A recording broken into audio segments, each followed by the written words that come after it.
زۆر پێکەوە هاوڕای لەسەرەوەی چارەسەری کێشەکان پێکەوە و سێ قۆڵی ئەنجام بدەین.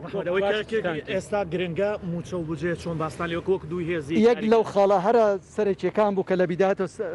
باسمان لێ کردووە کە پشگیری هەنگاوەکانی حکوومەت بکەین بۆ دانوستاندن لەگەڵ حکوومەتی فیدرالی بۆ چارەسەری ئەو کێشانەی کە لە بەردەمدادا. کۆبنەوەکە لە ڕۆژ سێشەمە دەبێت لە سەرۆکاتی هەرێم دەبێت و کۆبنەوەکە لە بواری مالی ئیداری و پەیوەندەکاندا دەبێت و چارەسەری ئەو کێشانێک کە پێویستە لە دەکرد. کۆبنەوەکە زۆر باش بوو و ئەو پرسانەی کە ئێستا پێویستە و بە تایبەت پرسی موچەی خەڵک بە درێژی باسمان کرد و تقریبن ڕێکەوتین لەسەری یاسای قەرز کە هەوڵ بین جێبەجێ بکرێت و لە هەمان کاتیشدا بودجەی ساڵی 20 لەسەر 21 کە شایستە دارایەکانی هەرێم و بە تایبەت موچەی خەڵک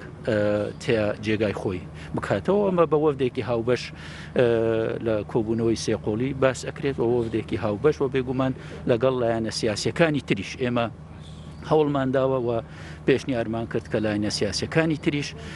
لەم پرۆسێ بەشدار بن هەموو هەوڵێک ئەدەین کە داواکاریەکانی خەڵک جێبەجێ بکرێن و ئێمە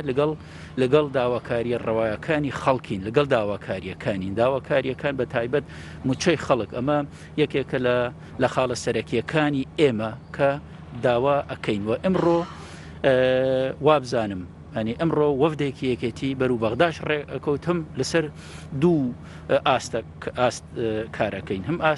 ئاستی وەکو لایەنە سیاسیەکانی هەرێمی کوردستان و وەفدەکەی یەکێتیش ئەمڕۆ بەرو بەغدا ڕێک ئەکەوێت بۆ ئەوەی هەموو هەوڵێک بدەین موچەی خەڵک دابینکەین